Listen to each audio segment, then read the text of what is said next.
मेरी नौकरानी रोज मुझे कहती, डॉक्टर साहिबा आप नाइट शिफ्ट मत किया करें, आपके हिस्से की सजा मुझे भुगतनी पड़ती है। मुझे उसकी बातों समझ ना आई। एक दिन मेरी तबीयत खराब थी तो अपनी जगह किसी और को ड्यूटी देकर मैं अचानक जल्दी घर आ गई थी। तो मेरे कमरे से चीखों की आवाज़ आ रही थी। पति तो घर पर नहीं था, मगर जब कमरे का दरवाजा खोला तो सामने का मंजर देखकर मेरी रूह कांप गई, क्योंकि कमरे में मेरी छोटी बेटी और वह नौकरानी। मैं कई दिनों से देख रही थी कि नौकरानी बार बार मेरे पास आती थी और कुछ कहे बगैर ही पलट जाती थी। शायद वह मुझे कोई बात बताना चाहती थी। जब मैंने उसे 3-4 बार यही देखा तो एक दिन मैंने उससे पूछ ही लिया कि सुमित्रा सब ठीक तो है ना, तुम्हें कोई बात करनी है मुझसे। मुझे लगा था शायद उसे पैसों की ज़रूरत होगी, क्योंकि अक्सर गरीब लोगों का यही तो समस्या रहती है कि उन्हें हर वक्त बस पैसों की ज़रूरत होती है। तो मैंने इसलिए उससे पूछ लिया कि पैसों की ज़रूरत तो नहीं। तो सुमित्रा कहने लगी, नहीं नहीं मैडम जी, मुझे पैसों की ज़रूरत नहीं है, बल्कि मैं तो आपसे कोई और बात करना चाहती थी। मुझे उसके चेहरे पर चिंता की लकीरें साफ दिखाई दे रही थी। मैंने उससे कहा कि सुमित्रा, जल्दी बताओ, मुझे हॉस्पिटल के लिए देर हो रही है। तो सुमित्रा कहने लगी कि मैं बस आपसे यही कहना चाहती हूँ कि आप नाइट शिफ्ट ना किया करें। मैं चौंक कर और थोड़ा गुस्से से उसे देखा कि उसकी यह बात कहने का क्या मतलब है कि मैं नाइट ड्यूटी ना किया करूं। आखिर वह होती कौन थी मुझे यह सलाह देने वाली। मुझे गुस्से में देखकर वह बगैर कुछ कहे जल्दी से वहां से चली गई थी। मैंने सोचा कि शायद मेरे जाने के बाद उसे घर के ज़्यादा काम करने पड़ते होंगे, इसलिए वह ऐसा कह रही है। मुझे वैसे भी काफ़ी दिनों से उसका बिहेवियर कुछ बदला बदला सा लग रहा था, इसलिए मैंने सोचा कि मुझे उस पर नज़र रखनी चाहिए और आखिर पता तो चलना चाहिए कि उसके दिमाग में चल क्या रहा है। खैर उस दिन मैं अस्पताल चली आई। वैसे तो मैं दिन की ड्यूटी ही किया करती थी, लेकिन पिछले 4 साल से मैं नाइट शिफ्ट कर रही थी और मुझे इसमें इसलिए भी कोई समस्या नहीं होती थी कि अब तो बच्चे बड़े हो गए थे और वैसे भी मैंने सुमित्रा को फुल टाइम के लिए रखा हुआ था कि वह दिन रात हमारे ही घर में रहे और शाम को तो मेरा पति भी घर से चला जाता था, तो इसलिए मुझे कोई चिंता नहीं रहती थी। लेकिन पिछले कुछ दिनों से सुमित्रा के बारे में मुझे अजीबोगरीब से ख्याल आने लगे थे कि कहीं वह मेरी पीठ पीछे कुछ गलत ना कर रही हो। अक्सर मैं अपने साथ वाली औरतों से बातें सुनती थी कि ऐसे ही कोई औरत अपने घर को अपनी नौकरानी के हवाले छोड़कर नौकरी करती थी, तो उसके पति ने उसकी नौकरानी से ही अफेयर चला लिया और चुपकर उससे शादी भी कर ली। जब से मैंने यह खबर सुनी थी, मुझे तो किसी भी पल चैन नहीं मिल रहा था। एक तरफ तो मुझे अपने पति पर पूरा विश्वास था कि मेरा पति ऐसा कुछ भी मेरे साथ नहीं कर सकता, और मुझे उस नौकरानी पर भी विश्वास था क्योंकि वह एक बहुत ही शरीफ औरत है। लेकिन फिर मैंने सोचा कि किसी को बदलते हुए देर नहीं लगती है। मैंने अपने पति और नौकरानी पर नज़र रखने का फैसला कर लिया। मैं सुबह देर तक सोई रहती थी, इसलिए मेरे पति सुमित्रा के हाथ का ही नाश्ता करके चले जाते थे। मैंने सोचा कि मुझे खुद उठकर उसको नाश्ता बनाकर देना चाहिए, लेकिन सारी रात ड्यूटी करने के बाद मैं इतनी थक जाती थी कि जब मैं 6 बजे लौटकर घर आई तो गहरी नींद सो जाती थी और फिर उठने का मन ही नहीं करता था। 6 बजे की सोई सोई मैं दोपहर 2 बजे उठा करती थी। लंच करने के बाद मैं अपने प्राइवेट क्लिनिक पर बैठ जाया करती थी, क्योंकि अस्पताल की नौकरी के अलावा मैंने एक प्राइवेट क्लिनिक भी बना रखा था, जिसमें मैं गरीब लोगों का मुफ्त में इलाज किया करती थी। क्लिनिक से आने के बाद शाम की चाय पीने के बाद मैं अस्पताल चली जाया करती थी। कभी कभी मेरे पति मुझसे शिकायत भी करते कि सौम्या, तुमने तो अपनी जिंदगी को इतना बिजी कर लिया है कि उसमें मेरे लिए टाइम ही नहीं है। आखिर मुझे भी तुम्हारी ज़रूरत महसूस होती है। लेकिन मेरे पति बहुत अच्छे थे। मैं उन्हें बहुत जल्दी मना लिया करती थी और वह भी मेरी बात को समझ जाया करते थे। जिंदगी की यही रूटीन चल रही थी। कुछ दिन तो यूं ही सुकून से गुजर गए। मुझे ऐसी कोई भी बात नज़र नहीं आई तो मैं भी कुछ सुकून से हो गई थी। लेकिन सुमित्रा एक दिन फिर मेरे पास आई और कहने लगी, मैडम जी, अगर आप मेरी बात माने तो आप अपनी ड्यूटी दिन के समय में करवा लो। आपके जाने के बाद आपके किए की सज़ा मुझे भुगतनी पड़ती है। इस बार वह बहुत गुस्से से कह रही थी और अपनी बात खत्म करके वहाँ से जा चुकी थी। उसकी बात सुनकर मैं तो हैरान रह गई थी कि मेरे हिस्से की सज़ा का क्या मतलब था। कहीं वह मेरे हिस्से का समय मेरे पति के साथ तो नहीं गुजार रही थी। यही सोचते ही मेरे कदमों तले से जमीन जैसे सरकने लगी थी। मेरा विश्वास था जो मेरे पति के ऊपर वह डगमगाने लगा था। लेकिन फिर मैंने सोचा कि नहीं, ऐसा नहीं हो सकता। वह बस ऐसे ही कह रही होगी। लेकिन फिर भी मुझे जानना तो चाहिए कि आखिर उसकी इस बार बार की जिद के पीछे मकसद क्या था कि मैं नाइट शिफ्ट ना करूं, दिन की ड्यूटी कर लूं। मैं एक डॉक्टर थी और मैंने सारी जिंदगी ईमानदारी से काम किया था और कभी किसी का एहसान नहीं लिया था। अस्पताल वाले जो भी ड्यूटी लगाते मैं खुशी से उसे स्वीकार करती थी और पूरी लगन से उसको निभाती थी।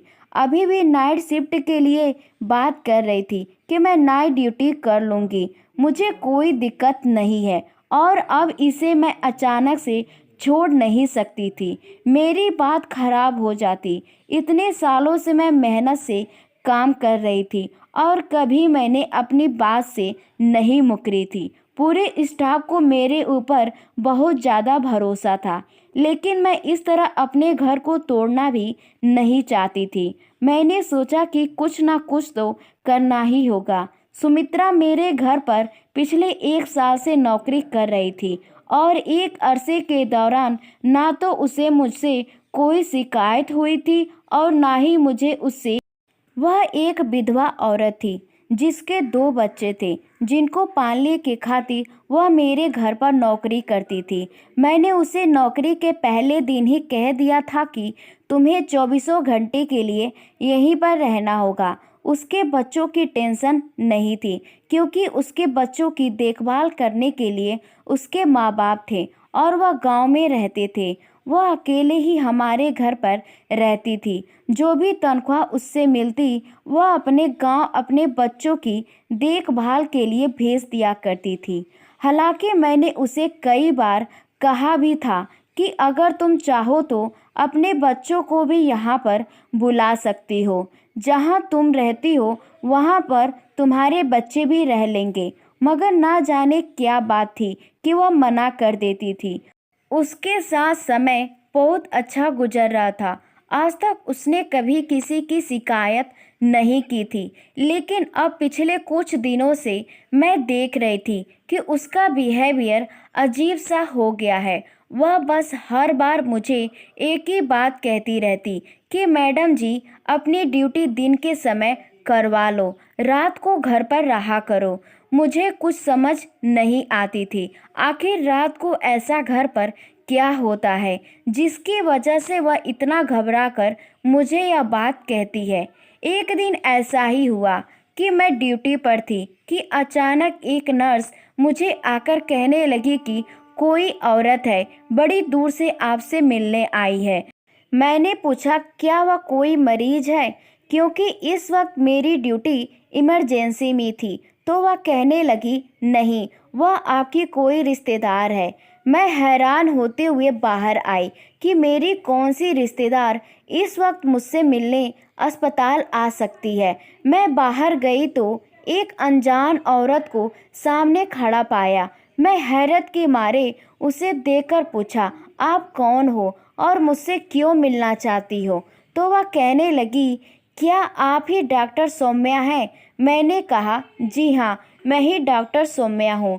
मेरी बात सुनकर उसने एकदम से मोबाइल का कैमरा निकाला और मेरी तस्वीर खींचकर अचानक से भाग गई। मुझे तो कुछ सेकंड के लिए समझ ही नहीं आया कि मेरे साथ हुआ क्या है, और जब तक मैं समझती वह मुझसे दूर भाग चुकी थी।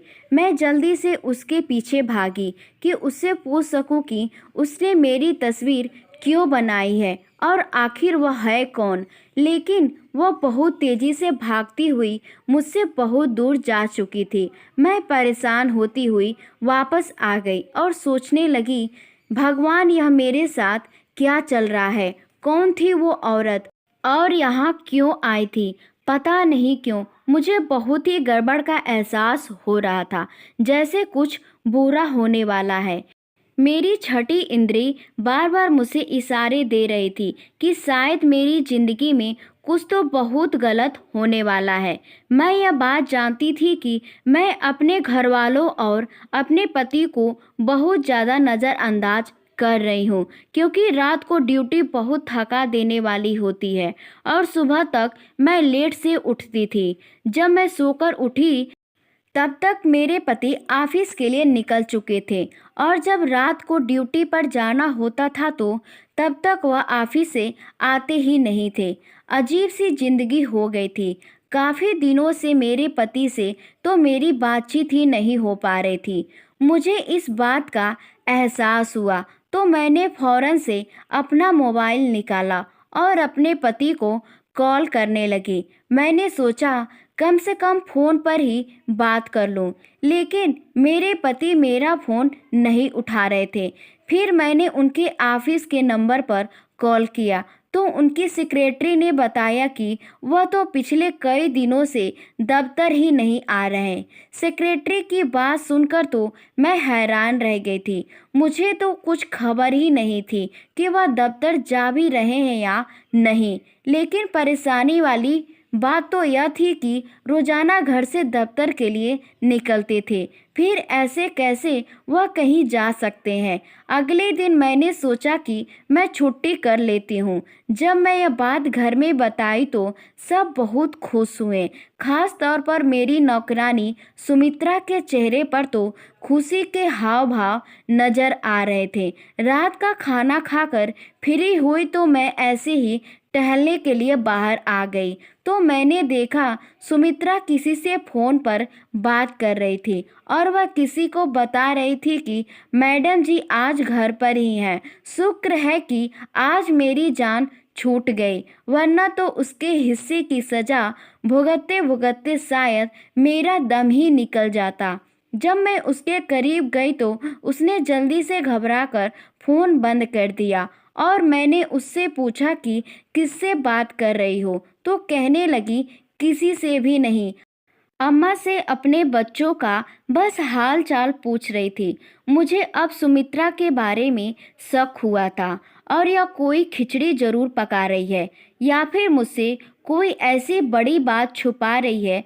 कहीं ऐसा तो नहीं यह किसी गलत काम में पड़ गई हो। मैंने सोचा कि आज घर पर रहकर देख लेती हूँ कि आखिर यहाँ पर ऐसा होता क्या है। लेकिन मुझे तो कुछ भी ऐसा गलत महसूस नहीं हुआ। सब लोग बड़ी आराम से सो रहे। मेरा पति मेरी छुट्टी का सुनकर बहुत खुश हुआ था।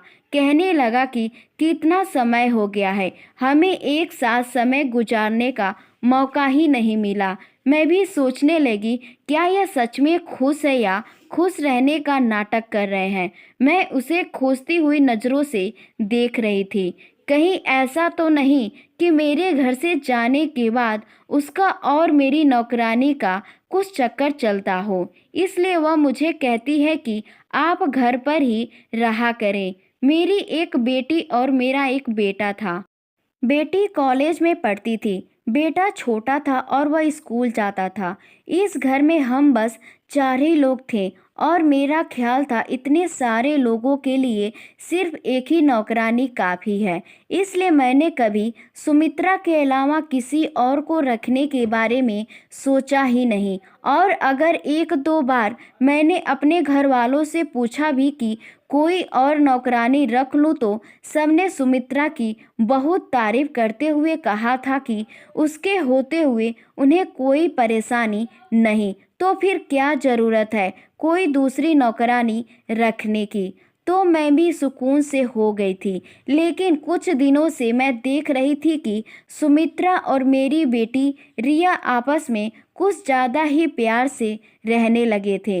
रिया हर वक्त सुमित्रा के आसपास रहती, कभी उसके कमर में बाहें डाले खड़ी होती, कभी उसके गालों पर प्यार कर रही होती। मुझे यह देखकर बहुत अजीब लगता था। आखिर वह सुमित्रा को इतना प्यार क्यों करने लगी थी। मैं यह भी देख रही थी कि रिया तो सुमित्रा के करीब जाने की कोशिश करती थी, उसे प्यार करने की कोशिश करती थी, लेकिन सुमित्रा उससे दूर भागती थी। खैर, उस दिन मैंने पूरा दिन और पूरी रात घर पर रहकर देख लिया था। मैं अस्पताल भी नहीं गई थी और क्लिनिक पर भी नहीं बैठी थी। मुझे कुछ भी अबनॉर्मल दिखाई नहीं दिया था, सिवाय इसके कि मेरी बेटी रिया सुमित्रा के कुछ ज़्यादा करीब होने की कोशिश कर रही थी। लेकिन मैं इस बात को इग्नोर कर दिया कि हो सकता है मैं तो घर पर रहती नहीं हूँ, सिर्फ सुमित्रा ही घर पर होती है। तो सुमित्रा से उसका दिल लग गया होगा या फिर कोई और बात थी। मैंने घर पर रहकर देख लिया था, लेकिन ऐसा कुछ भी नहीं हुआ था और अंदर ही अंदर अब चढ़ गई। मैंने सोचा पता नहीं सुमित्रा के ड्रामे कब खत्म होंगे। मैंने अगले दिन दोबारा से अपने रूटीन के अनुसार अपनी नाइट ड्यूटी स्टार्ट कर ली। 2 दिन के बाद ही मैं सुबह जल्दी उठ गई थी, क्योंकि शाम में मुझे अपनी एक दोस्त की बर्थडे पार्टी में जाना था। तो मैंने सोचा कि उसके लिए कोई गिफ्ट लेकर जाती हूँ। मैं यही सोचकर बाजार गई। वहाँ मुझे एक जगह पर रुकना पड़ा, क्योंकि सामने के मंजर ने मुझे एकदम पत्थर का बना दिया था। क्योंकि मेरा पति एक अस्पताल के अंदर जा रहा था। भला उसे अस्पताल जाने की क्या ज़रूरत थी? वह तो एकदम भला चंगा था, उसे कोई भी तकलीफ नहीं थी। मैं भी उसके पीछे पीछे अस्पताल चली गई। मैंने देखा वह एक कमरे के अंदर चला गया। मैंने खिड़की से अंदर झांक कर देखा तो वह एक औरत को कुछ पैसे दे रहा था। उस औरत को मैं पहचान नहीं पा रही थी, क्योंकि उस औरत की मेरी तरफ पीठ थी। उस औरत को पैसे देने के बाद और उसे हाथ मिलाकर मेरा पति जल्दी से बाहर चला गया। उसके बाद उस औरत ने किसी को फ़ोन किया और थोड़ी देर बाद जो औरत आई उसे देखकर मैं आंखें झपकाना भूल गई थी। फटी फटी आंखों से उसको देख रही थी। वह औरत कोई और नहीं बल्कि सुमित्रा ही थी। उस औरत ने सुमित्रा को कुछ पैसे दिए। सुमित्रा ने उसका धन्यवाद किया और वहाँ से चली गई। आखिर यह सब क्या था? मुझे कुछ भी समझ नहीं आ रहा था। मेरे पति ने पहले उस अनजान औरत को पैसे दिए और फिर उस अनजान औरत ने मेरे पति के दिए हुए पैसों में से कुछ पैसे सुमित्रा को दे दिए। आखिर यह सब चक्कर क्या था? और जब उस औरत ने मेरी तरफ को चेहरा घुमाया तो मैं दंग रह गई थी। मैं उस औरत को कैसे भूल सकती थी? इतने दिन गुजर जाने के बावजूद उसका चेहरा मेरे दिमाग में फिट हो गया था। यह तो वही औरत थी जिसने उस दिन मेरी तस्वीर ली थी और भाग गई थी। इसका मेरे पति के साथ क्या संबंध है? मैंने सोचा कि मैं अभी जाकर उससे पूछ लेती हूँ, लेकिन इससे पहले ही उस औरत के पास कोई और दूसरा आदमी आ गया। एक दूसरे से हाथ मिलाते हुए वहाँ से चली गई। यह सब देखकर अब तो मुझे पक्का विश्वास हो गया था, जरूर मेरे खिलाफ कोई गहरी साजिश की जा रही थी और इसमें मेरा पति और मेरी नौकरानी सुमित्रा भी शामिल थी। मैंने फैसला कर लिया था कि आज मैं इन दोनों को रंगे हाथों पकड़कर ही रहूंगी। रात को जब मैं नाइट ड्यूटी के लिए जाने लगी तो उस समय तक मेरे पति भी घर आ चुके थे और मुझे कहने लगे कि मैं भी तुम्हारे साथ ही निकलता हूँ, मुझे एक ज़रूरी काम से शहर से बाहर जाना है। मैं परेशान हो गई कि अगर यह भी घर से बाहर रहेंगे तो फिर मैं इन्हें रंगे हाथों से कैसे पकड़ूंगी। लेकिन फिर मैंने सोचा कि चलो कोई नहीं, आज नहीं तो फिर किसी और दिन मैं हकीकत मालूम करके ही रहूंगी। अस्पताल में भी अपने ख्यालों में ही खोई रही। सोच सोचकर मेरा दिमाग फटने लगा, मेरे सर में तेज दर्द होने लगा। सर्जन डॉक्टर राउंड पर आए तो मेरी खराब तबीयत देखकर कहने लगे, मेरा ख्याल है कि आप नाइट ड्यूटी नहीं दे सकेंगी, आपको घर चले जाना चाहिए। सर में इतनी तेज दर्द था कि मुझे भी लग रहा था कि मैं यहाँ अब और ज़्यादा नहीं रुक सकती, वरना मेरी तबीयत और ज़्यादा खराब हो जाएगी। मैं अपनी जगह किसी और दूसरी डॉक्टर को ड्यूटी दी और बगैर बताए घर चली आई। आज से पहले मैं कभी यूँ अचानक रात के समय घर पर नहीं आई थी। दरवाज़ा बंद था। मैंने सोचा उन लोगों को जगाने से अच्छा है मैं खुद ही अपनी चाबी से दरवाज़ा खोल लूं। अंदर दाखिल होते ही मुझे अंदाज़ा हो गया, शायद मेरे पति अभी तक घर वापस नहीं लौटे थे क्योंकि उनकी गाड़ी वहां पर नहीं थी। मैं अपने कमरे की तरफ बढ़ने ही लगी थी कि अचानक मुझे चीखों की आवाज़ सुनाई दी। आवाज़ ऊपर से आ रही थी। मैं भागते हुए ऊपर गई तो चीखों की आवाज़ अभी भी मेरे छोटी बेटी के कमरे से आ रही थी। मैंने आगे बढ़कर दरवाज़ा खोलने लगी। एकदम से दरवाज़ा खोल दिया। सामने का मंजर देखकर तो मेरी खुद की चीखें निकल गई क्योंकि वह मंजर ही ऐसा था जिसने मेरी रूह हिलाकर रख दिया था। मैंने देखा कि मेरी बेटी मेरी नौकरानी को बुरी तरह से पीट रही थी और वह चीखों की आवाज़ में भी मेरी नौकरानी सुमित्रा की ही थी। मैं जल्दी से आगे बढ़कर उसे हटाया तो वह भी मुझे देखकर परेशान हो गई। सुमित्रा जल्दी से मुझे देखकर मेरे पास आई और मेरे पीछे छुप गई। कहने लगी, मैं इसीलिए तो आपको कहती थी कि आप नाइट शिफ्ट ना किया करें क्योंकि फिर आपके जाने के बाद मेरे साथ ऐसा ही होता है और यह आज से नहीं बल्कि कई दिनों से हो रहा है। मैंने अपनी बेटी को गुस्से से देखते हुए पूछा कि आखिर तुम सुमित्रा को क्यों मार रही हो? आखिर उसने ऐसा क्या किया है जो तुम यूं इसकी बुरी तरीके से पीट रही थी? तो मेरी बेटी ने आगे बढ़कर मुझे भी एक जोर का धक्का दिया।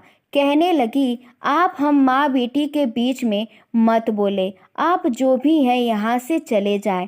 उसकी हालत अजीब सी हो रही थी। मैं फटी फटी आंखों से अपनी बेटी को देख रही थी।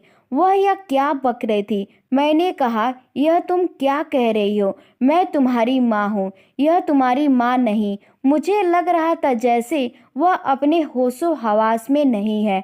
दूसरी तरफ सुमित्रा बहुत बुरी तरह से डरी हुई थी। उधर रिया की हालत भी खराब होने लगी थी। वह गुस्से के मारे कमरे का सामान इधर उधर फेंकने लगी थी। मुझे लगा कि कहीं वह अपने आप को नुकसान न पहुंचा दे। मैंने जल्दी से अपने साथ लाए बैग में से नींद का इंजेक्शन निकाला और रिया को लगा दिया। वह अब सुकून से बेड पर लेटी हुई सो रही थी। मैं इस सब सूरत हाल में बहुत ज़्यादा परेशान हो चुकी थी। सुमित्रा अलग डरी डरी सी खड़ी हुई थी। मुझे समझ नहीं आ रहा था कि आखिर यह सब क्या हो रहा था। मैंने पूछा कि यह सब क्या है और कब से हो रहा है और तुमने मुझे बताया क्यों नहीं? तो वह कहने लगी कि आप मेरे साथ आए, मैं आपको सब कुछ बताती हूँ। मैं अपनी बेटी को देख देख कर परेशान हो रही थी कि आखिर उसे क्या हो गया है। वह मुझे पहचानने से इनकार क्यों कर रही है। सुमित्रा कमरे से निकलकर नीचे की तरफ भागी कि जैसे 1 मिनट भी यहाँ पर रुकी तो रिया उसे फिर से ना पकड़ ले। मैं भी परेशान होती हुई नीचे आ गई तो वह कहने लगी कि यह सब कुछ जो भी आपने देखा है वह आपकी वजह से ही हो रहा है। मैंने न कितनी बार आपको कहा कि आप नाइट शिफ्ट ना किया करें, आप रात को घर पर रहा करें, मगर आप तो कुछ सुनने को तैयार ही नहीं थे। आप याद करें कि आपने आखिरी बार कब बच्चों के साथ बैठकर उन्हें प्यार किया था या उनके दिल की कोई बात सुनी थी। उसकी बात सुनकर एक पल को मैं चुप हो गई क्योंकि वह सच ही कह रही थी। मुझे बचपन से ही डॉक्टर बनने का बहुत शौक था, इसलिए मैंने बहुत मुश्किलों के बाद अपने इस शौक को पूरा किया था। मेरे पति बहुत अच्छे थे और मेरे इस शौक के बारे में अच्छी तरह जानते थे, इसलिए उन्होंने शादी के बाद भी मुझे पढ़ने से नहीं रोका और बच्चे होने के बाद उन्होंने मुझे नौकरी करने की भी अनुमति दे दी। और शुरू से ही मेरे बच्चों को नौकरों ने ही पाले थे। मैं भी अपनी पूरी कोशिश करती थी कि अपने बच्चों को समय दे सकूं, लेकिन एक डॉक्टर होने के नाते मेरी बहुत ज़्यादा जिम्मेदारियां होती थी और मेरा ज़्यादातर समय अस्पताल में ही गुजरता था। लेकिन उसके बावजूद मैं हमेशा कोशिश करती थी कि अपने बच्चों को एक अच्छी परवरिश और उन्हें अच्छी शिक्षा दे सकूं।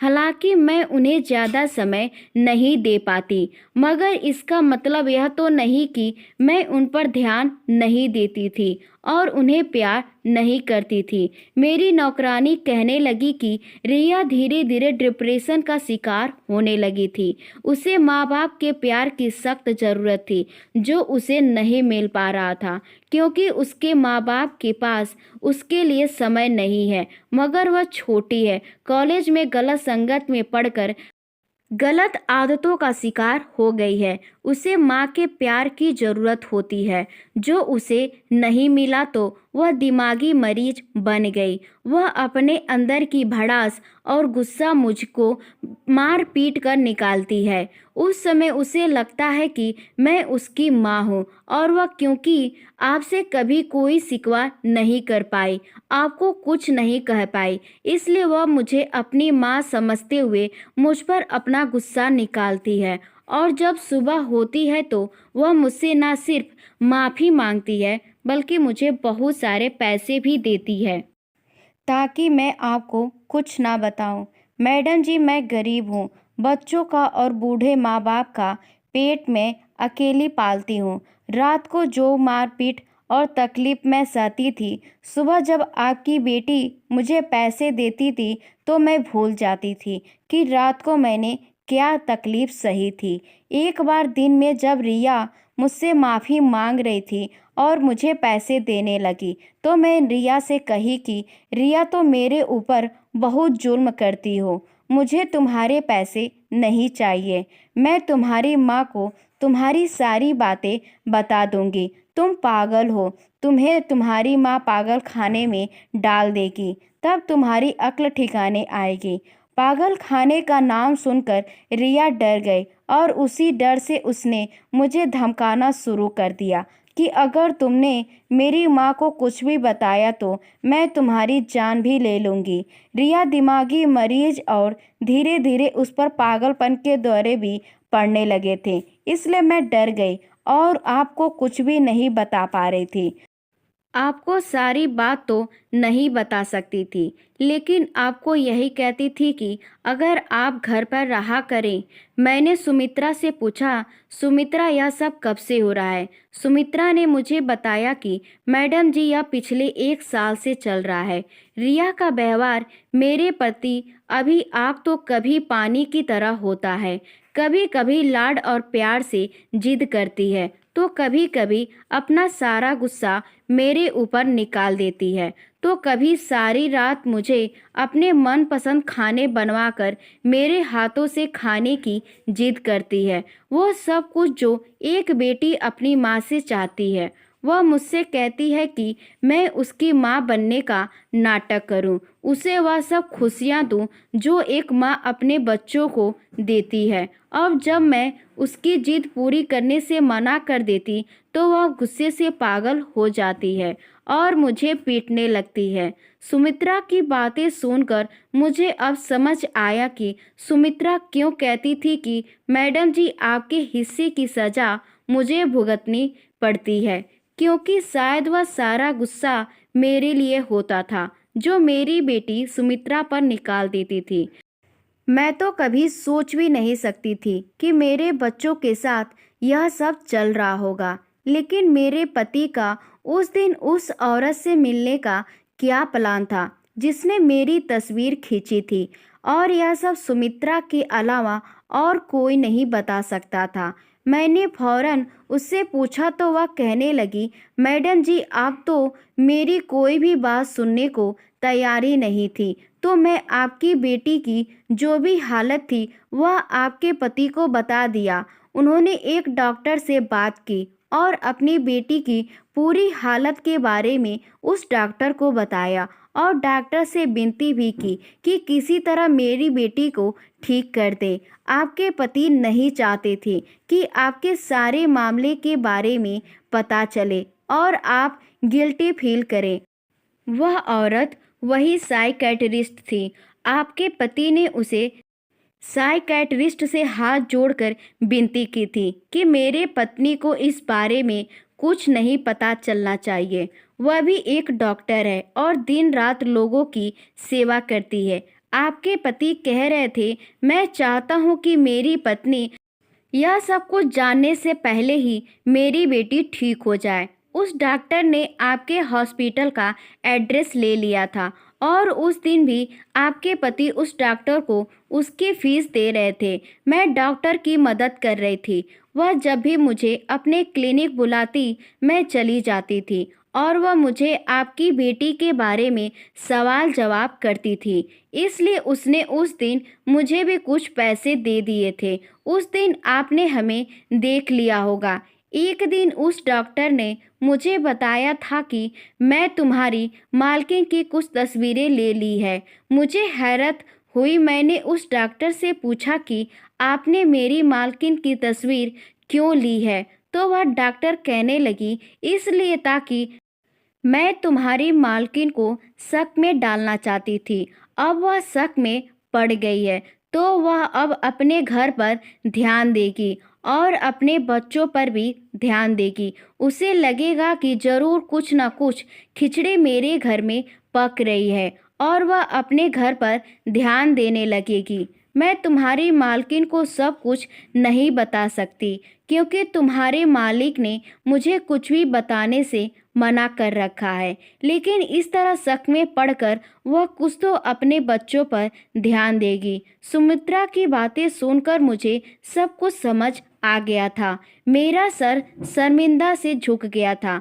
अपने शौक को पूरा करते करते मैं अपने बच्चों और अपने परिवार को इग्नोर कर बैठी थी। मेरे 2 बच्चे थे और कैसे पले बड़े मुझे कुछ होश नहीं था। मेरी बच्ची शुरू से ही अपने आप में मगन रहने वाली थी और मैंने कभी उस पर ध्यान ही नहीं दिया जिसकी वह हकदार थी। लेकिन मैं क्या जानती थी कि उसका यह नतीजा निकल सकता है। उस वक्त मुझे समझ आया कि हम माँ बेटी को अपने करियर के पीछे इतना भी पागल नहीं होना चाहिए कि अपने बच्चों को ही इग्नोर कर दें। मेरे पति को मुझ पर बहुत मोहब्बत थी, इसलिए वह नहीं चाहते थे कि मैं पछतावे की आग में जलूं। इसलिए वह खुद सारे मामले को डील करना चाहते थे। मगर मैं अब समझ गई थी कि शायद उस डॉक्टर के अलावा मुझे भी माँ का किरदार निभाना होगा। मैंने कुछ समय के लिए छुट्टी ले ली ताकि अपने घर अपने बच्चों को समय दे सकूं और हम सब ने मिलकर मेरी बेटी को ठीक कर लिया और मैं भी फिर उस दिन के बाद दिन की ड्यूटी लगवा ली। दोस्तों, उम्मीद करती हूँ आपको हमारी कहानी पसंद आई होगी। कहानी पसंद आई है तो वीडियो को लाइक करें, चैनल पर नए हैं तो चैनल को सब्सक्राइब करें और हाँ, नोटिफिकेशन बेल को ज़रूर दबाएं ताकि अगली अपडेट सबसे पहले आपको मिले।